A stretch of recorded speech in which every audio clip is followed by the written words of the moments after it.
Alright everybody, welcome back, and tonight you guys already know what we're going to be doing. Yes, I'm finally back. I disappeared for a month. I'm very sorry about that, but boy, has a lot happened. Tonight I'm going after the Crescent Nebula with my camera and telescope setup from my very own backyard in these wonderful dark skies. That's a lie. I'm going to be walking you guys through everything that I've been up to over this past month because it's definitely been a lot. And then we're going to talk a little bit about the Crescent Nebula, how to take a picture of it, and finally walk you guys through how I'm going to be taking a picture of this tonight and revealing that image at the end of this video, just as per usual. If you guys are new to the channel, my name is Tanner from AstroTan, and I take pictures of space from my backyard. I make tutorials, and I give you guys something fun to watch, hopefully. So make sure you guys subscribe for more because there's going to be a lot coming. Before we dive more into things, I have to eat because I haven't eaten anything after my workout, so let's go in and let's talk a little bit about what I've been up to because there's definitely been a lot. Alright, what to eat, what to eat. Hot take, you can always just make some eggs, but we got a little thing to select from here. I need my protein after this workout, so let's take a look at all the stuff we have here. Alright, we got Cinnabon, we got Nutter Butter, and we just got chocolate. I'm thinking Nutter Butter for this one, so let's get some protein yogurt going in, and what should I make? I'm thinking some eggs, so let's get that going too. Almost done. Actually, now all you gotta do, now just sprinkle a little cheese on there. Boom. There's your meal. Bunch of protein right there. Boom. Badazz. Alright, so let's begin. What have I been up to? Well, quite a lot of things actually. There's really two key points though. Headlands and a lot of wildfire smoke. So let's talk about headlands. These are 10 out of 10. If anyone ever tells you to not have eggs in the day, they're sleeping on this because after a workout, these are great. So headlands. This was a trip that we did roughly the beginning of August, a little bit late July, like the last 3 days of July. And we went up there to basically visit Mackinac City and Mackinac Island, which are really good places to just hang out and have fun, non-astrophotography related. But the main kind of deal for me there was to go to Headlands, which is the International Dark Sky Park. It was a Bortle 2 site, which, you know, is pretty darn good, so I was really excited to get things going. If you guys haven't known, I actually bought a Skywatcher Starventure GTI, which is something I forgot to put on this YouTube channel because I did not make any videos, but we brought the Starventure GTI on this trip and hopefully did some astrophotography on the way. Big deal though, which was really a scare for me, was that there was a lot of wildfire smoke going on.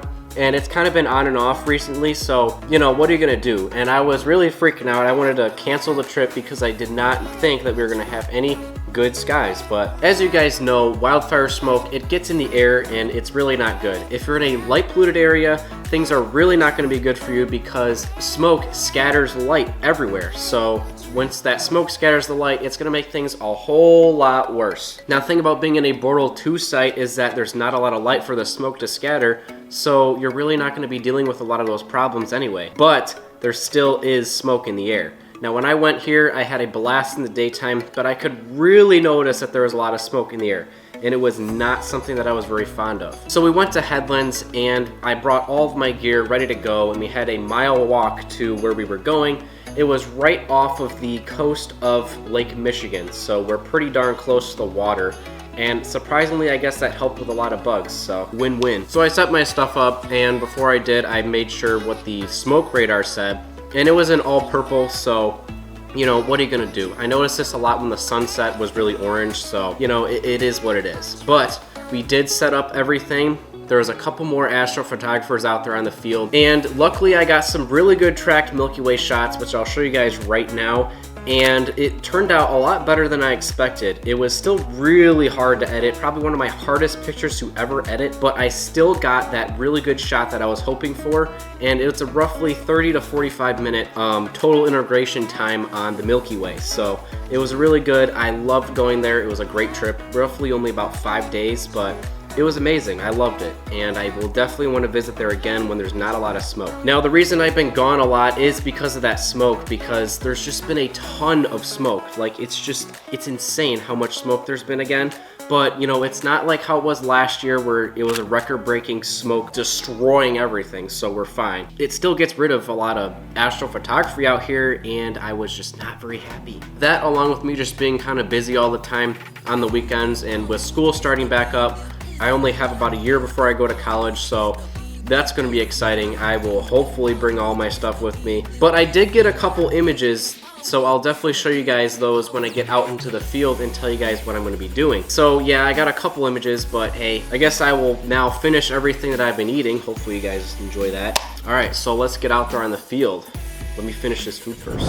So the Crescent Nebula. I've shot this target before, but it did not look that great over the past couple years that I've done it. And I am pretty picky about my images, so let me explain. Last year I shot this target, which it's located in the constellation of Cygnus, and it is actually a really fairly bright target. It's also called NGC 6888, and it is roughly 5,000 light years away. It's pretty close to us. The only problem with shooting this target though is that you need a camera, of course, but it needs to be a good one. This target really is in the field of the Cygnus area, which what I mean by that is that there's a lot of hydrogen alpha, a lot of red color going on there, and you need a good camera to pick all that stuff up. A really cool, stunning part of this nebula also is that it has a huge O3 emission in that nebula, and it kind of surrounds it. If you've seen a lot of cool deep field images of this, you guys will know exactly what I'm talking about. So the goal for this year is to really focus on that O3 part of the image while also getting a lot of HA too. There's also a little sneaky surprise in here too.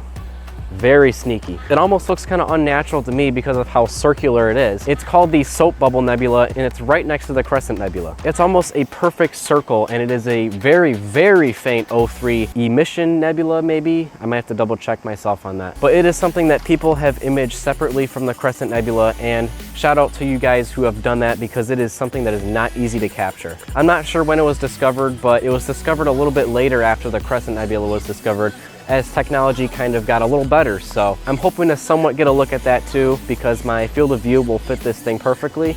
So let's talk about how I'm going to take a picture of this tonight. If you guys are so very hooked on astrophotography and want to help a guy out on this channel, make sure you guys purchase any of your astrophotography gear using my Amazon affiliate links or the High Point Scientific link. It helps me out tremendously, helps me make more content for you guys to enjoy, hopefully. I hope you guys enjoy the content. So if you guys could click on those links or even make a small purchase, it means the world to me. Thank you guys so much if you guys do that. I appreciate it. So to take this shot, you guys already know I'm using the same exact setup, my old and very trusty and interchangeable setup that I have used for the entire time I've been in this backyard. To focus on this target, I'm using my SV Bony SV503 80mm ED doublet refractor. You guys already know. The focal length is 448mm, so it's pretty wide. I'm going to be able to get a really nice view of the Crescent Nebula and a lot of other cool things going on around it. It almost looks like space waves if you look at the top of the picture. Now, I was explaining to you guys how it's important to get a lot of this red color, and to solve that issue, I'm using a dedicated astronomy camera, which is something that I definitely recommend for you guys if you guys are starting to excel in the astrophotography regime. My camera of choice is the Player One Artemis C Pro. To help fight light pollution in these wonderful light polluted skies,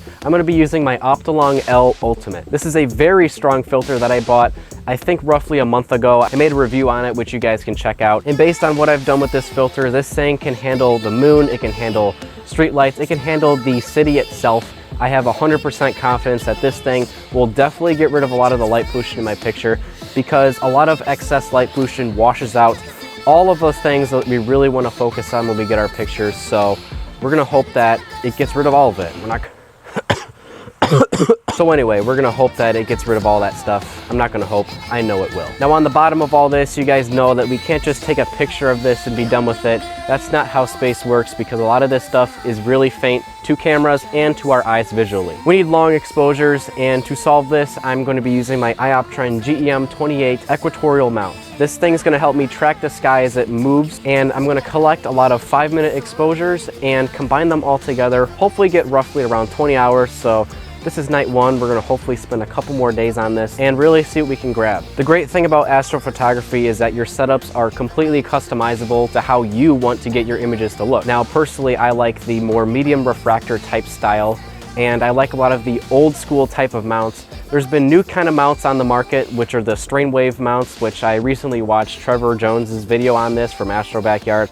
And it's really tempting to kind of turn into that because they are really nice to use, and I like to take my setup in and out all the time. So maybe it's something we'll look at in the future with the strain wave mounts. Hopefully they get a little bit more attention. But the German equatorial mount is the perfect way to go if you guys are looking for reliability, and that's what I have. So I recommend my mount. It's been great. Used it for 2 years and it's just awesome. Well, I think it's time to get things going for nighttime because I really need to dust off the boots here and make sure I know what the heck I'm doing, because I don't even know anymore. This is not getting me excited for winter, because winter I was losing my mind because of the cloudy skies, and that is a really tough time for astrophotographers. So prayers for me in the winter. It's gonna be rough, but fingers crossed. Let's get into it.